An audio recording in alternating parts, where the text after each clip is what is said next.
Yo, that is Chris Doe. What? The great Chris Doe is here. If you guys want to hear a conversation, be back in 30 seconds. Let's go.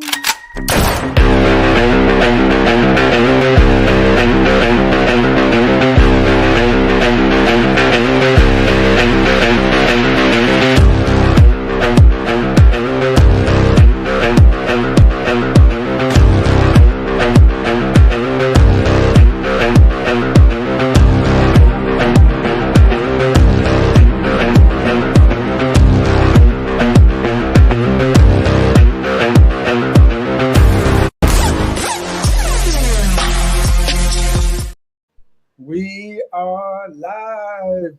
I'm excited. Everybody's here. My name is Joe Moose, and we're doing the first episode of Meet My Guest. And we got amazing guest blowing my mind. He said yes to this interview. The amazing Chris Doe. Thanks so much for being here, man. That's a pretty hype opening. Love it. Bro, it's just amazing that you're on here. So I did whatever it took to make sure I got hyped up as possible. But I know I only got like 30 minutes. I want to get right into it with you. Is that cool? Do it. Yeah, Bro, absolutely. like I've seen all your not all your stuff. I've seen so much of your stuff. It's just every time I watch it, I'm like blown away. I'm like, this guy knows his stuff, and it's not just branding. It's not just sales. It's not just design. It's not logo. It's like everything. You like you have the whole business acumen down too. What do you like? What's your passion? What is the one thing you love? 'Cause I know it's probably design or branding, but what's your thing? I really love teaching. And the application of teaching is to be able to help other people. It's how you can measure if you're a successful teacher or not. So I like taking complex ideas and breaking them down to bite-sized pieces that I can transfer to someone because it's the transference of knowledge is the proof in the teaching. So that's what gets me up in the morning. I 100% agree. Like, I love that coaching feeling when you teach somebody a practical tip they can actually use, and you actually see them use it, and then make money or benefit them some way. That Oh, feels yeah. so good, in my opinion, right? That's right. So, okay, Chris, I don't know what you know about the solar industry. I've never heard you really talk about it. What do you know? Do you know anything about solar and solar community? No, nothing at all. Wow. Okay. Yeah, definitely a newer industry. It's a smaller niche, and it's something where you get a lot of sales backgrounds, door-to-door backgrounds, getting into the solar industry Okay. because it's one of those things that homeowners don't really pay for. They just take something they're already paying and like transfer it to a new place, so it doesn't cost them really any money, and it's something that's really helping them make money. And so you see a lot of people going to this industry.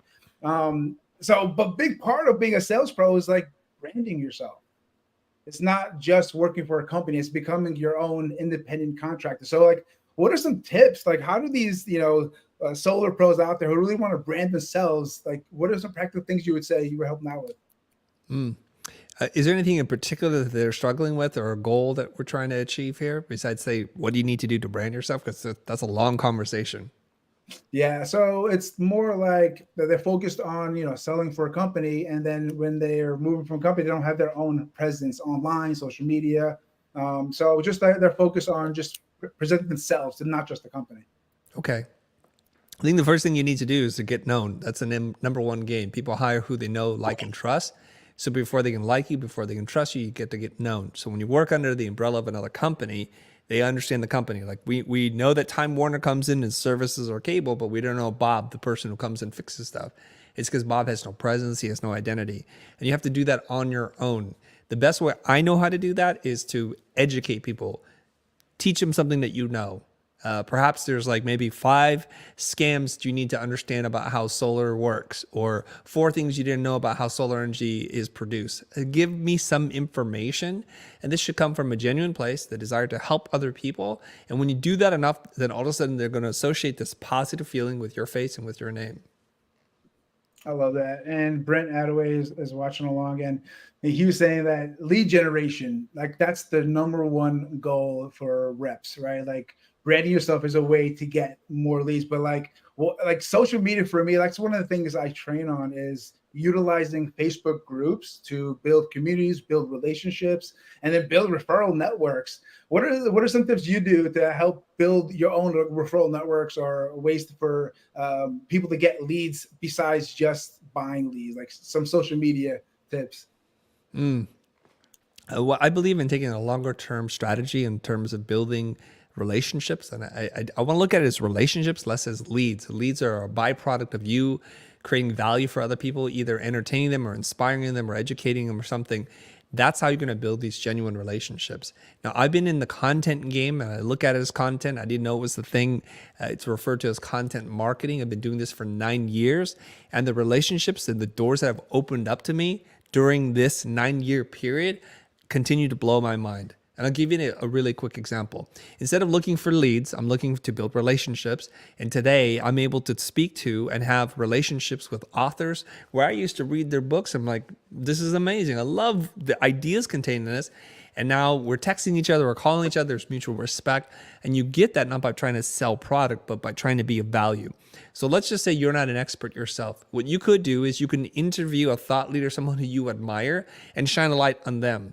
And here's the really cool thing. When you shine a light on them, you introduce them to your audience, and your audience associates that positive feeling again with you. Brand building is about building up your reputation such that people think that there's a promise that you're making and can come to expect certain things from you. The only way I know how to do that in a genuine long-term way is to give value to other people. I love that. That's exactly what I feel like I'm trying to do. But Okay. well, how do you get that next level, right? Like it's easy to like try to do that Yeah. and give value and build a platform, but like there's certain levels to this game, right? Like so, how do you like move up to next level? Okay. First, let's start with who you serve. It always starts with who. Instead of casting a broad net, be super focused on who you're trying to help. Let's just say that we're talking about solar and solar power. Is that what we're talking about? Yeah, Okay. solar professional, solar companies. Yeah, Okay. So the broad net, the broadcasting of it could be just anyone who's interested in alternative energy, but that's really a wide swatch of people. What if you were to reduce it down to like say DIYers, or you're talking about people who love sports or mixed martial arts, and you're gonna trying to figure out the angle in which I know you, I know your problem, I know what you want, and I can speak to you in the language that you most understand so that I'm a little bit different than everyone else. You could be the person who only installs or deals with people who want to install solar systems into multi-million-dollar homes. You can go super high end and you can work with those people. Or you can go with, you know what, you're just looking for a single panel, not to generate too much power, but you're just looking to offset some costs and make your living a little bit better. And you want to make a little dent in the universe in terms of reducing your carbon footprint. So when you can get specific about who you serve, Seth Godin will refer to this as the smallest viable audience, your SVA, to do something that matters to people who care, figure out who they are, serve them, talk to them. And what will happen is, and this is what we don't always realize, this is an idea from Blair Enns, is that the market is bigger than the target.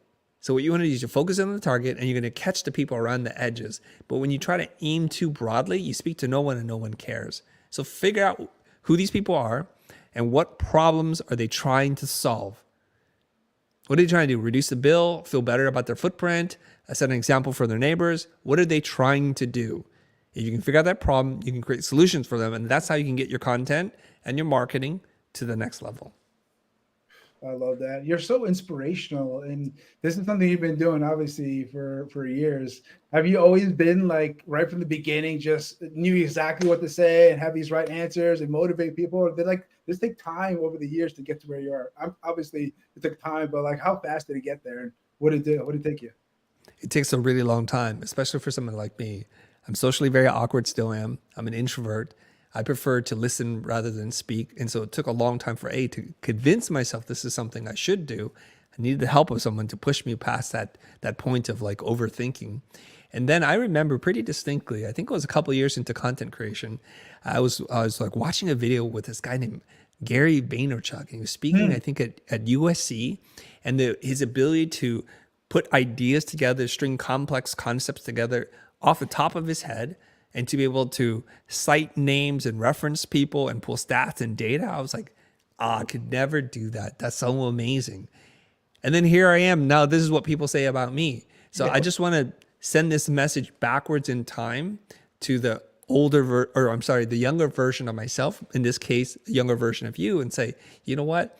Everybody starts as an amateur at some point, but if you stick to it, if you make incremental improvement in what you do every single day. This is where my coach, Kieran McLaren, would used to say, make progress, not perfection. Seek progress, not perfection. So if you do that every single day and you get 0.1% or even 1% better every single day, the law of compounded return will say that over time, you'll step back and you're like, you will not even recognize yourself. No, I love that. I love that you mentioned Gary Vee, because I see a lot of you, and like that's what I see. Like, you're really a big deal, and of what you know and the knowledge and the advice you're giving. And like, so I was just listening to Gary Vee yesterday, and he was talking about content creators, how it's just a different world out there, and people just want to make content. And instead of saying like, "Oh, that's bad what they're doing," he's saying like, "Let's utilize that."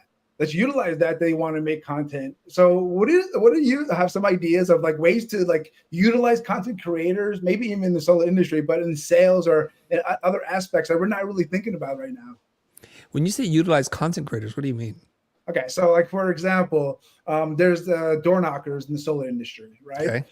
There's some really good door knockers in the solar industry, and they're out there closing, training, they're motivating, they're starting the day off great, ending the day like just so much fire content. All they need is a guy just follow them around, edit it, put it on social media, and all of a sudden they're gonna blow up on social media. Like, we see it happening over and over again. So why not have like a content creator be that guy that follows that guy, make a commission, and like utilize these guys as opposed to like forcing them to be a door knocker themselves?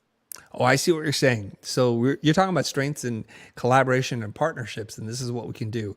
I assume the door knocker was the content creator, and because when you say content creator, are you talking? Maybe you're referring to as a videographer, because you know there's a lot of talented people in your town today, no matter where you live, who's an aspiring videographer, an editor, or a content person, and you can say, look, I need help. You need work. Why don't we figure out something that works out for both of us, and let's team up. And maybe you'll learn something about sales too.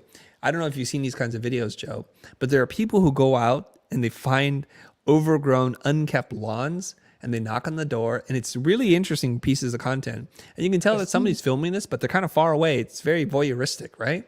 They knock on the door, it's like, excuse me. And they're like, no, I'm not interested. I'm like, well, I'm not here to do anything. I just wanted to offer to mow your lawn for you. It's free. There's no strings, no nothing.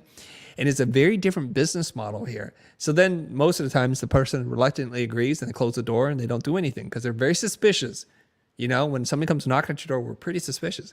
And this person will just work on this lawn, trimming it, mowing it down, getting rid of the weeds, clearing out. There's a sidewalk there. I didn't even know there was a sidewalk there. It was so overgrown. And they do this and they show you the before and after. And then by that point, the person who's in the home understands what they're doing. They're actually going to do what they say. It's not a scam. They're not going to ruin anything.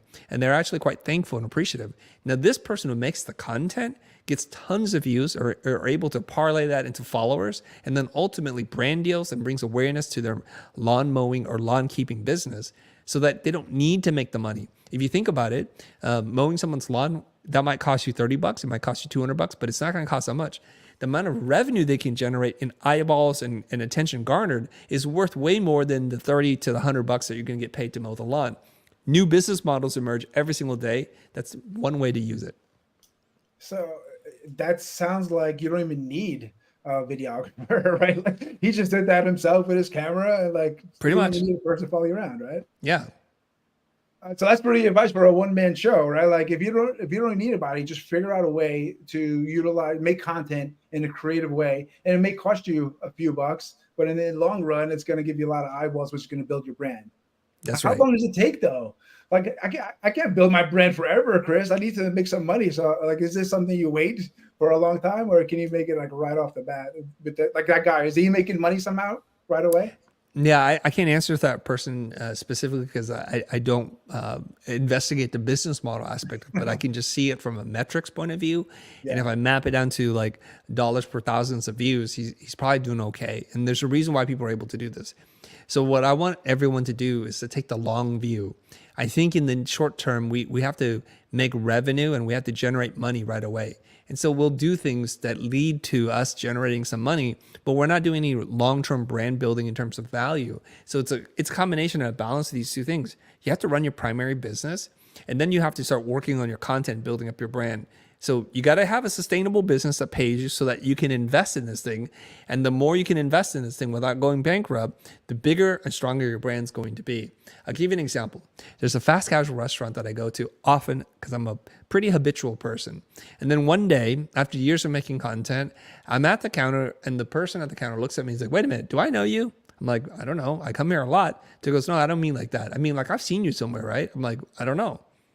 Could it be social? They're like, yeah. Do you do a video on like logo design or pricing? I'm like, yeah, that's me. And they're like, oh my God. So this is what happens. You want to be able to do something where your reputation precedes you. It opens doors for you. It creates a sense of familiarity. Imagine if you and the same kind of person were knocking on doors and somebody's like, hey, I know you. You're Joe the solar guy. You're like, oh, you see my videos.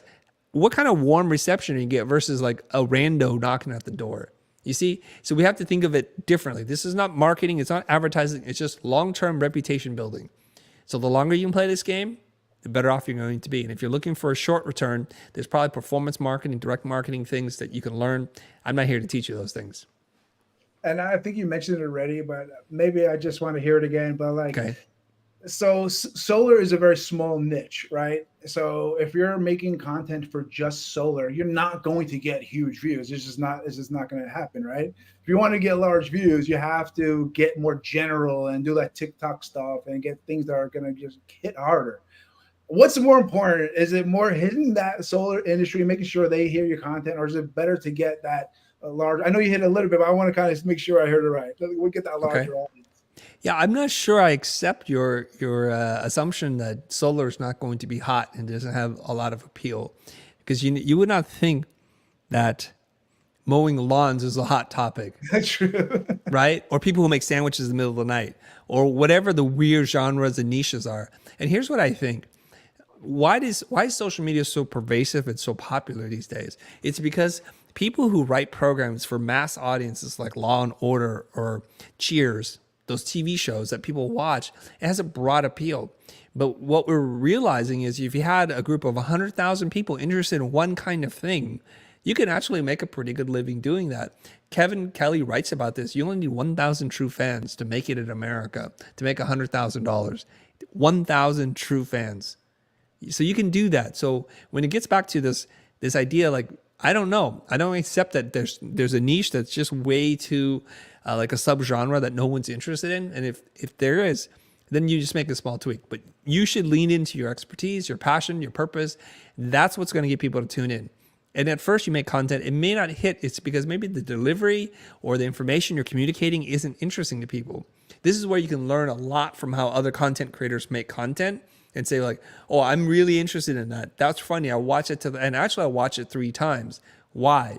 Break down the structure. What was the opening hook? How did they build and resolve tension? What was the takeaway? Did they use any props? Was anything there that made it super sticky for you? And if there was, map that to what you're doing. Say, well, here's my version of that to my industry. There's some young guy who runs up to people in expensive cars, say, excuse me, I love your car. What do you do for a living? That's his bit. And he just does it over and over again. You're like, why is anyone interested in this? And every once in a while, he runs into some pretty interesting characters, some famous people, and people who have really interesting cars and stories to tell. There's another person who's like, can I ask you a question? How much do you pay for rent in the city? And can I go on a tour of your house? And that becomes a thing. You see, all it takes is a simple idea, something that you can repeat, that I'm sure that wasn't their first idea. They worked on it for a while. They came up with their hook. They did it. And now they're making content and they're changing their lives. I love that you're actually talking about content that you've consumed and you're watching it. So that means, from what I'm hearing, is that when you consume content, you're not doing just to enjoy entertainment. You're learning from it. You're finding out things you can add to your game. Can you talk a little bit about that? Like, what's that balance of, like, because you know what I'm talking about. You can start consuming, you go to a rabbit hole, and you could just start, losing your day. What's that balance of making sure you're consuming for the right reasons and not over consuming? Well, this is the thing that my wife and I will like sit there and have some debate over, because she's like, are you watching YouTube too much, or is this too much? Is every day a binge day? It's like, this is my life. This is my career. It's my profession. So in theory, everything I do is contributing to this. And the thing about inspiration is when you're looking for it, it's rare that you find it. You kind of just have to be open to let inspiration hit you. So I watch lots of things, but I use a very analytical mind to watch stuff. So if I see something of interest, I'm going to save it. I'm going to make some notes. I'm going to reference it either in teaching, or maybe it's like, this is a format. There's this idea that writers, to be a good writer, you must read. To be a good filmmaker, you need to watch films. So if you want to be a good content creator, what do you have to do? You have to consume content. It makes total sense, right? A writer who doesn't read, a filmmaker who doesn't watch films, what kind of writer or filmmaker are they going to be? And you're sitting there thinking, oh, I'm going to be a great content creator, but you don't consume content. How does that work? Yeah, there might be a thing where you get sucked into the endless loops of videos that you watch and you're like, okay, what happened to my day? What I would do is say to you, hey, take it a little easy on yourself. Give yourself some grace, all right? And let's just say tomorrow you're going to process and you're not going to watch things until you put some of that into action. That's kind of important. Another thing that you can do is you can just watch the content and report on the content that you just watched and say, okay, hey, I know I usually talk about solar, but today I'm going to talk about this video. And this is a video that's blown up all over the internet. Here's two things I got from this, right? And by the way, did you know that if you do this with this kind of solar thing and you tie the two worlds together, this is how you can make broad content super niche. You go from a big thing and you bring it right down to something people can relate to. Okay, I'm stealing that. Thanks, Chris. Appreciate You're that welcome. one. Put that in my pocket.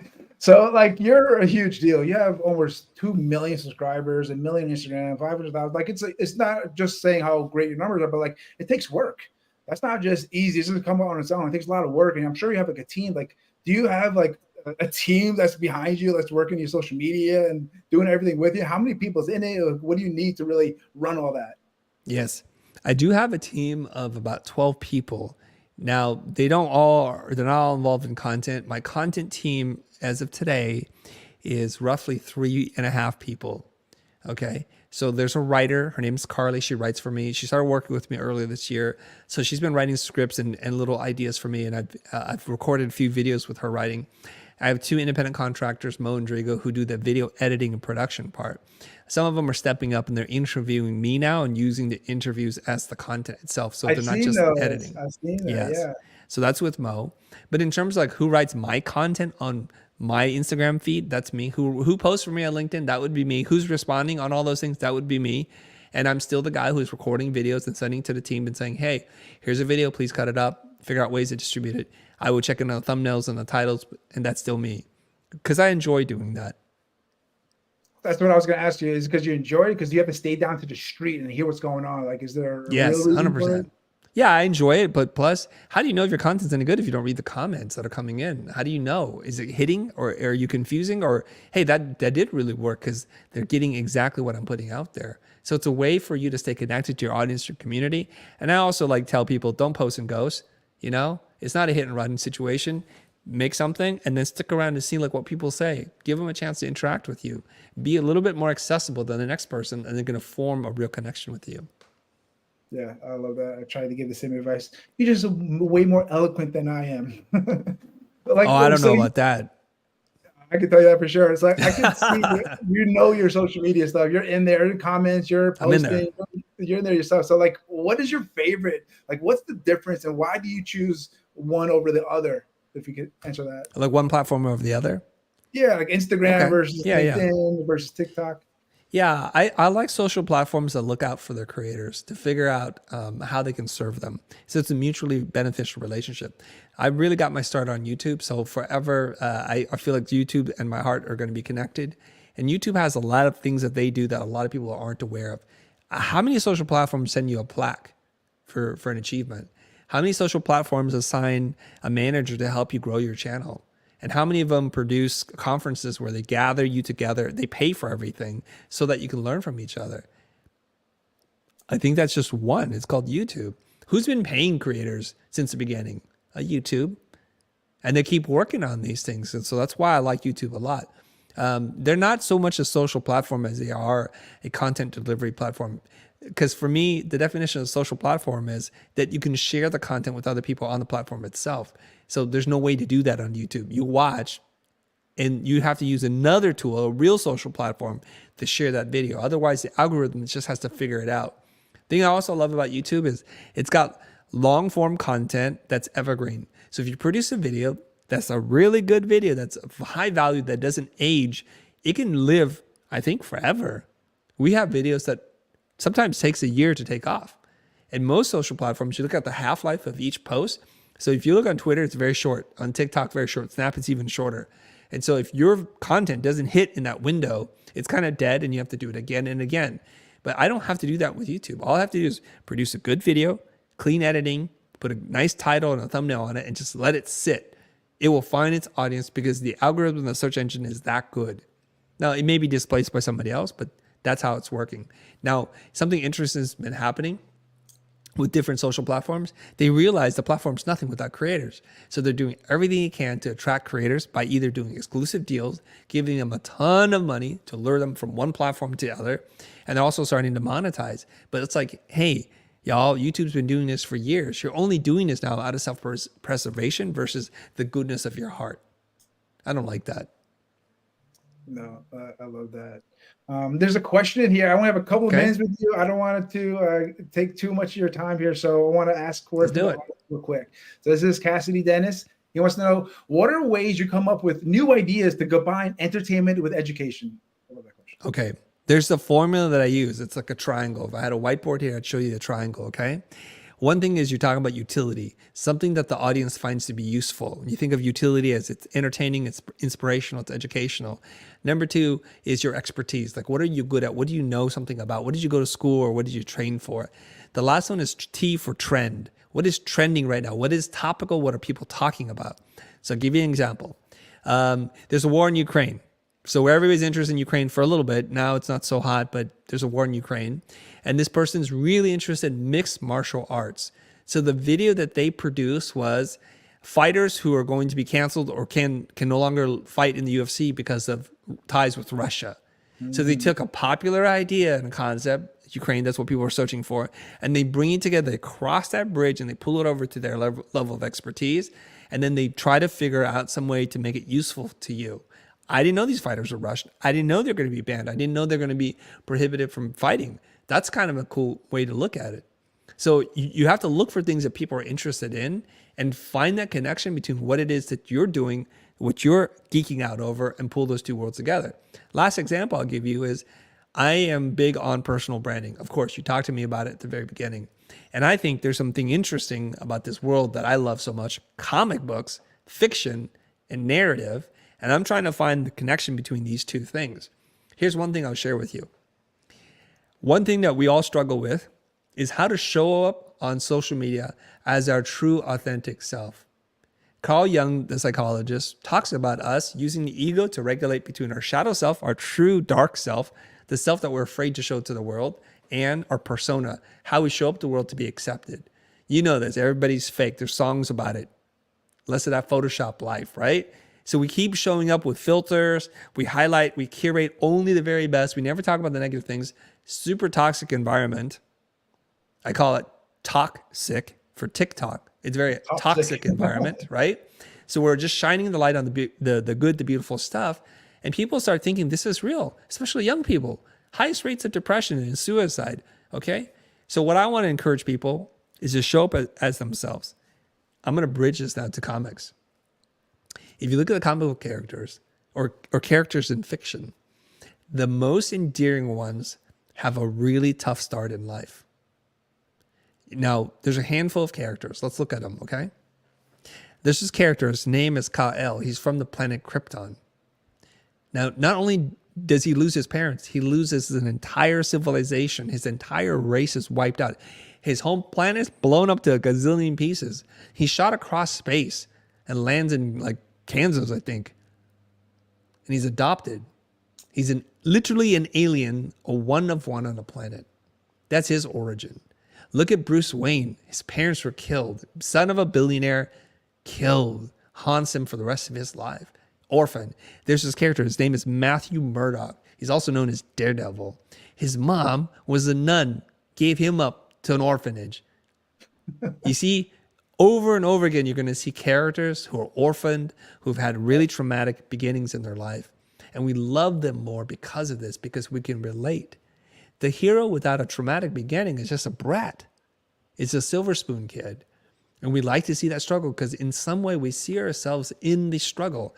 Pixar has a rule. The 22 rules of storytelling is we admire characters more for their struggles than for their successes. So here you are trying to build the social media audience to build genuine, authentic connections with people, and you coming up as fake. Fake AF, as the kids would say. And so it's like you're going to get the opposite of what it is that you want. So I'm here to encourage you to lean into your true self, to be brave enough to let people in, to be vulnerable and real, because we care about that real stuff. That's it for me. One more question from the audience. It's a good one, more technical though. All right, it's fine. Third grader, what's up, bro? He says he wants to know, what do you think about the I guess paid blue check mark on Instagram and Twitter? Is it worth it? Damn, I struggle with that myself. I think Elon Musk regretted buying Twitter. He tried to back out of it. I'm like, no. Now you got to go through with it. And he has more money, so it doesn't matter. But still, it's got to hurt a little bit because it's gone down in value. So he has this brilliant idea. I'm going to lay off a bunch of people. And then I'm going to make people pay for the service. Because if the service is valuable, we're going to do this. And he solved a problem, which is it takes too many people to try to verify who you are. And he wants to start introducing premium services. So if you want the basic service, it's free. Freemium model, software idea. He'll charge you for the premium model. And I resisted this for a very long time because I want to be blue check marked or whatever the check mark is legitimately to verify me as a real person doing what it is I'm doing. Of course, I'm not going to get there. So then they change the policy. They say, from this point moving forward, we will no longer approve anybody unless you go through this program. So now I have to pay. But what they're doing is they're giving me additional resources and support. So I'm like, okay, cool. So when Zuck saw that Elon was doing this, of course, they're like, why aren't we charging people? We should just charge people for Instagram. And I don't want to buy into that right now. So I'm going to hold off. I want to be verified because I earned it and because I'm a real person, not because I paid for it. So for right now, it's a mixed bag. I don't like that they do it, but you know what? They spend a lot of money developing the software, maintaining the servers. I mean, just think about the amounts of storage they have to buy to keep all of your posts forever.